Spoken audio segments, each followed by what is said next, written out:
For potash, we're also seeing a lot of money being talked about on the agricultural sector to help safeguard food security. I mean, potash is critical for, the efficiency in growing crops, making them disease resistant, and helping farmers increase their yields and, produce enough for a growing population. And it's a massive problem worldwide, but the US as well needs to secure its future. And potash, again, 95% of it is imported.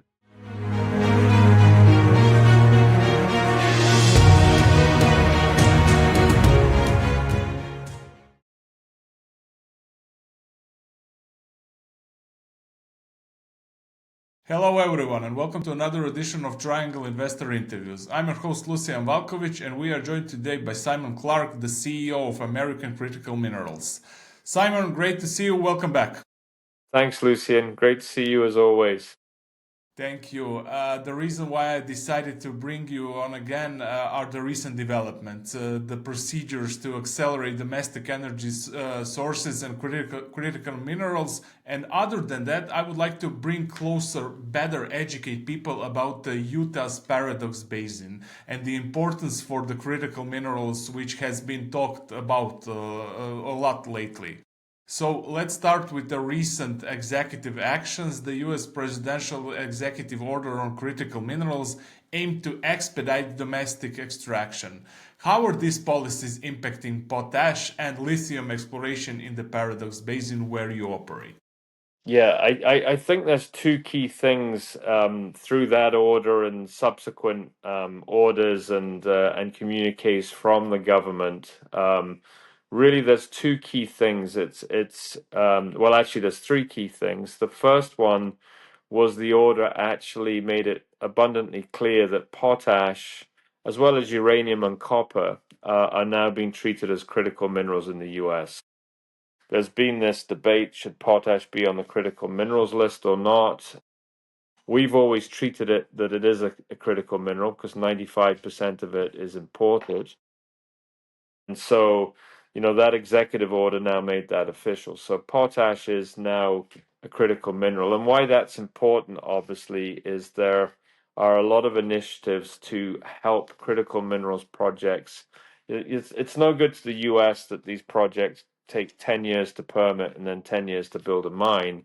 They know they have to fast track it. So one of the key pieces is critical minerals operations will be fast tracked to permitting. There was news put out from the government talking about the potential of a 28-day permitting period, which now I don't know how you do that because in the States you have a mix of state permitting and federal permitting depending on the land. If you're federal you have both, if you're state you have the state piece. So how it all hangs together, Lucian, is the piece that is not clear yet, but the big signal is the intent from this administration that mining projects, and in particular critical minerals projects, are going to get fast-tracked through permitting.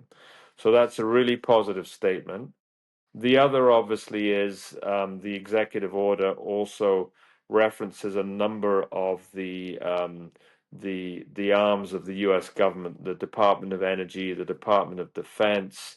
They have a couple of banks that fund projects overseas, but now they're also going to divert money domestically.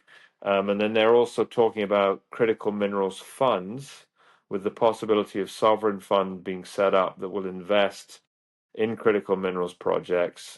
Obviously, in recent times, the stock market and the main markets have been challenging for mining, and it's there's a lot of strategic interest in all these projects, but there's been a very much a risk-off theme for most of the last couple of years, and that's made it hard for exploration and development companies to attract capital.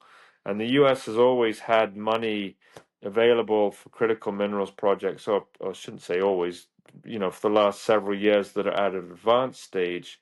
But that's no good if you're not going to keep building the pipeline with exploration and development. So these initiatives, I think, are going to help across the spectrum. Obviously, again, we have to see more detail, Lucian, but if there is a sovereign fund that invests in critical minerals projects, obviously the DoD from a national security and defense side, now these minerals are critical minerals that can stockpile them and put money into the projects.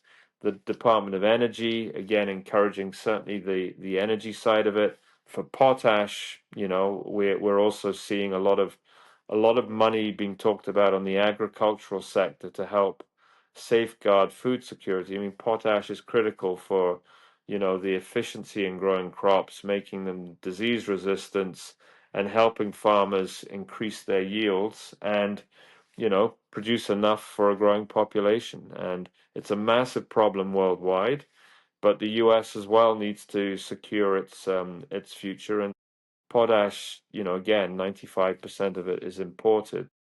They've got a real focus in these areas in making sure that they're going to have the domestic supplies they need. Yeah, the U.S. Department of Interior and Bureau of Land Management have approved plans like the Green River Project operations.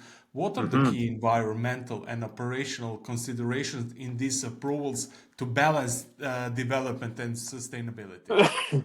Yeah, it's a great question. I mean, what you tend to find in these in areas that are desert, or very dry areas, obviously water is a key consideration. And so for example, when we got our federal potash permits, that was a process that took 8 years to get. Now, potash is dealt with very differently from other minerals, and there's a real process to go through to be approved. And as you know, we're one of only two projects that have federal prospecting licenses across the whole of the Paradox Basin. And it's a big area. And we are the one that's really in smack bang in the heart of the major potash fairway. And a big part of that approval is they do a 5 year environmental impact assessment where they look at all of the impacts from mining and in particular potash recovery and solution mining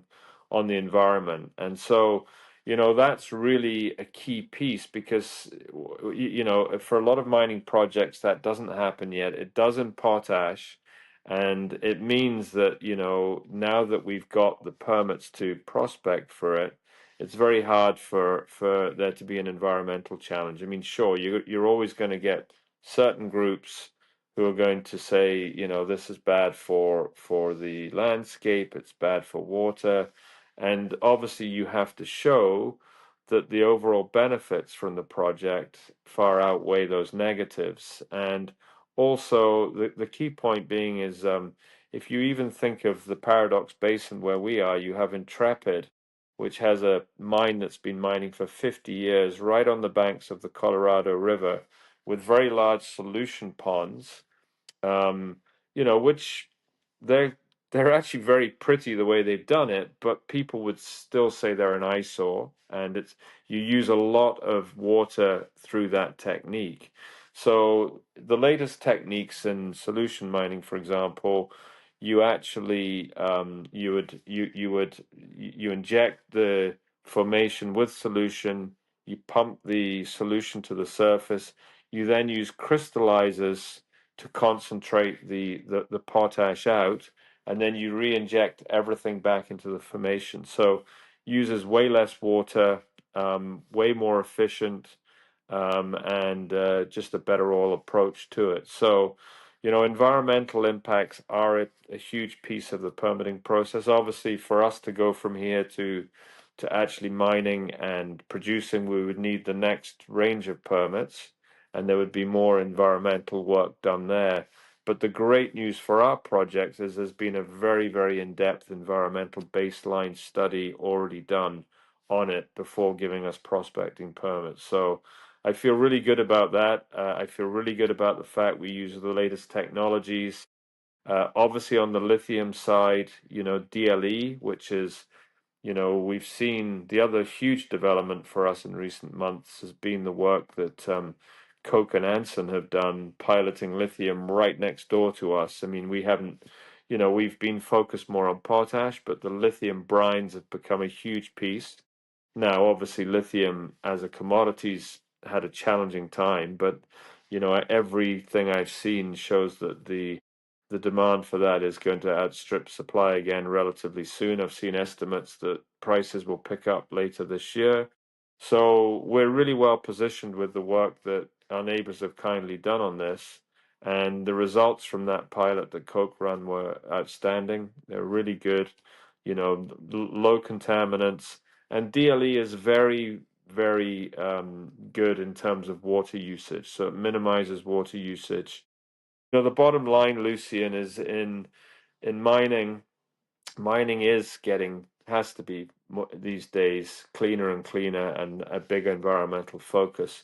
It's always a trade-off, though. There's always some impacts that you minimize everything, and at the end of the day, if we truly want to move to a world where we have the energy transition, we have more efficient and protected agriculture and security on that side, then if you're going to mine, there are going to be certain impacts, and what is the right thing, and that's always the balance that people have to weigh up. And on balance, it's clearly to my mind, to everyone's benefit, that we transition to a world where we have cleaner energy and more efficient food supply, and Of course. both of those come through our project. So I think, to reassure people again, there's been a lot of work done already on the environmental side, and we will employ the best practices to minimize environmental impacts. Yeah, you mentioned solution mining. Are Hmm. there any recent technological advancements in solution mining or brine extraction that could enhance the economic viability or of potash and lithium projects in the Paradox Basin? It's a great project question. Intrepid started out solution mining. Well, they started out with old-fashioned conventional. They've been mining potash for 15 years, and they are the only real potash producer in the US domestically. So 20 minutes as the crow flies from our site, you have Intrepid. They've been mining, processing, and they've evolved through conventional mining to vertical solution mining, where you use vertical wells and pump it.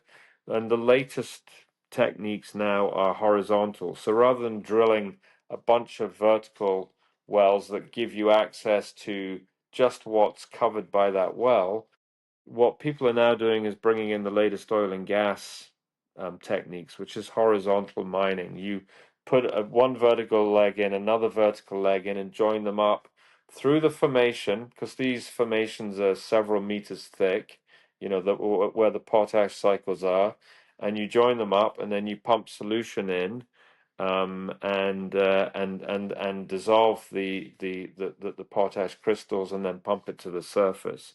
So that's how it's evolved. It makes it way more efficient. You need less drilling because you don't have nearly as many vertical holes, so that's cheaper. It's a very efficient way. It's like in situ recovery in Yeah, uranium. similar. So it's a very, very effective way of doing it. And then, as I say, rather than evaporation ponds, which was a pretty low cost way to concentrate. You're just relying on the sun. Now, a faster and cleaner way to do it is through crystallization, and then, as I say, re-injecting back into the formation. So all you've really taken out has been the potash, and through that approach, you use way less water as well. So a lot of developments have come into potash through the oil and gas world, and as you know, the two are quite closely linked. You tend to get potash in basins like the Paradox, where there's been a history of oil and gas production. Yeah, And yeah, and then on the lithium side, obviously, direct lithium extraction is the key technology that Chevron, Exxon, Koch, a lot of companies are putting billions of dollars into, and it's just a more focused recovery technique that allows you to recover. Brines are typically lower grade, and so it allows you to focus on the lithium side, extract it very efficiently, use very little water, compared to traditional processing. And once it's fully proved up, operation costs should be a lot less. I'll give you an example. Anson in their project to the south of our land has a pilot. Has a DFS. I think their op costs in that are quoted at about 3750 using a Chinese direct lithium extraction technique that is out there and is actually producing. And it's 3750 a ton for their op costs. And then you compare that, for example, with Thacker Pass, which is a claystone, they're over 7,000 a ton. So, and then now Anson's brought in coke and doing an extra level of piloting up to the north, and again, that's been very successful. Now, I'm sure they have to refine it, but the point being that DLE will be a lot better from a environmental perspective, but also ultimately from a cost perspective. And so you have to wonder once that nut is fully cracked, as they say, and they've been working on it for a number of years, and I think it's going to become mainstream sometime over the next couple of years here. But once they crack that nut, then it would seem to me the brines are the obvious place because the capex and the opex piece will be a lot more favorable than traditional mining, and so I think there's a huge future in that coming through technology, and even with lithium having had a challenging couple of years, the amount of money that is going into DLE in places like Chile where they have high enough brine grades to use evaporation ponds, they're not allowed to do that because of water usage and water protection. And so now it's mandated in places like Chile, you have to use DLE. So it's coming and it's coming quickly. And the work that Anson and Koch have done is really going to help us a lot because, we are contiguous to them and we have the same brines. So it's very exciting for me. And we Yeah, haven't agreed. we haven't had to spend our own money on those pilots, which is great. Of course. You addressed the benefits of the projects on the larger scale, but how does potash and critical minerals development in the basin benefit local communities in Utah, such as job creation, infrastructure development, particularly near Moab? Yes. Like if you go to Intrepid, they've obviously got a big plant set up. I mean, what they did is they put in rail. So for us, it's going to be very easy to ship by rail because Intrepid's also has already, that infrastructure's come in to support the Intrepid operations. You've got a very good road system through there. It's an area where there's been a lot of mining, so a lot of strong geological resources, obviously processing jobs, mining jobs, all the service operations that are there. So there's a direct impact locally. I think there's a rule of thumb, and actually, funnily enough, being in Argentina recently, there's a big oil and gas rush in the Nakin Basin in what's known as the Vaca Muerta formation, and the rule of thumb in oil and gas is I think it's for every one direct job, there's 8 indirect jobs in the communities, whether it's hotels, food, catering, whatever. So there's that side of it, and then as I say, there's the specific jobs, and the nice thing about the paradox. I mean, Utah is the number one ranked jurisdiction globally for mining investment from the Fraser Institute in 2023. But it's also very well located in terms of transport hubs to get potash to the main agricultural belts in the US, and lithium to Detroit and Michigan, and the whole EV centric part of the US, the industrial base. So it's very well located. It will bring a lot of local jobs, and really strengthen the local communities. And again, you just see that from going up to visit Intrepid and the impact that's had. And yes, some people might argue the ponds up there are eyesores. I think they've managed them pretty well, and it blends in very well. But there's no doubt they've brought a lot of infrastructure and jobs to that local area. Yeah, there are definitely logistical advantages in that part of Utah, actually in all Utah. Simon, final question. Can you walk me through the next steps on the project? What will you do in the next 6 months? Yes. So, Lucian, for us right now, we're really focusing still on building awareness. It's been like you and I were discussing beforehand, it's been really good to see Millennial Potash and Sage and a number of the junior peer group, who I would argue, I believe our projects are ultimately more strategic, and in phenomenal places. So, Millennials in Gabon has a big asset, and obviously there's some really interesting markets that they serve, and I know those guys really well, and they've done a good job. And it's good to see because they're more wider known than us. A lot of the critical minerals, the need for food security, a lot of those key messages are starting to resonate, and their stock price has done well. Same with Sage, who are further south than us in the Paradox. They don't have federal prospecting licenses, but they do have some old oil and gas wells that they're able to utilize, and they're looking at some new techniques for recovery. And again, they've put the Paradox on the map. They're better known, and they've had a good run. So for me, a big part of me coming in has been to raise the awareness, and we've been doing that. We've still got to do more work there, but I think these critical mineral measures are really helping us get the message out, and we'll continue to do that. On the operational side, we have 3 out of our 7 holes that are permitted bonded, and we're in the process of finalizing the process to bond the other 4. I think we're getting some really good help and input from the BLM and the state of Utah in putting that package together to make sure that, obviously we reclaim appropriately, but also to do it in a sensible manner for a small company like us. And that will then give us final approval across those holes to immediately start drilling. And then it's a question of markets and capital and how much do we drill and exactly when. So for me, I think the next 6 months would look like, we we uh we get the final bonding and the final permits over the next month or two.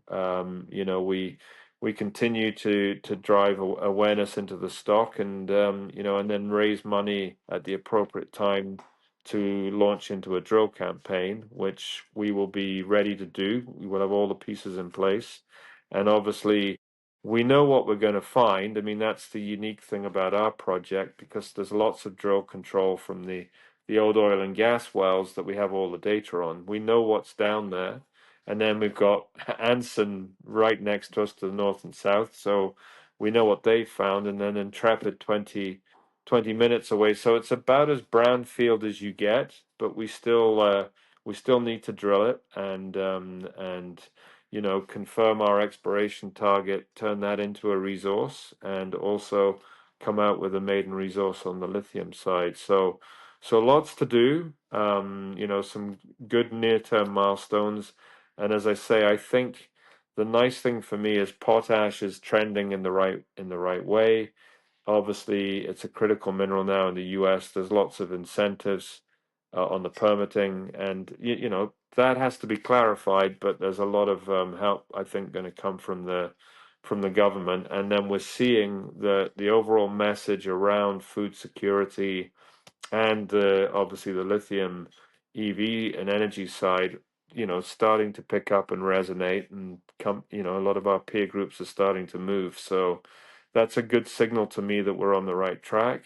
And I think obviously, I think we're probably the best value of all the stocks, given the scale and location of our projects and where this is ultimately going to go. So I think it's a great time for people to get into this sector. And, I think we would be a key pick if people are looking to do that. Wise words. That was Simon Clarke, CEO of American Critical Minerals. Simon, I wish you luck. Thank you for this conversation and looking forward to host you again. Thank you, Lucian. It's always a pleasure. Really appreciate your support.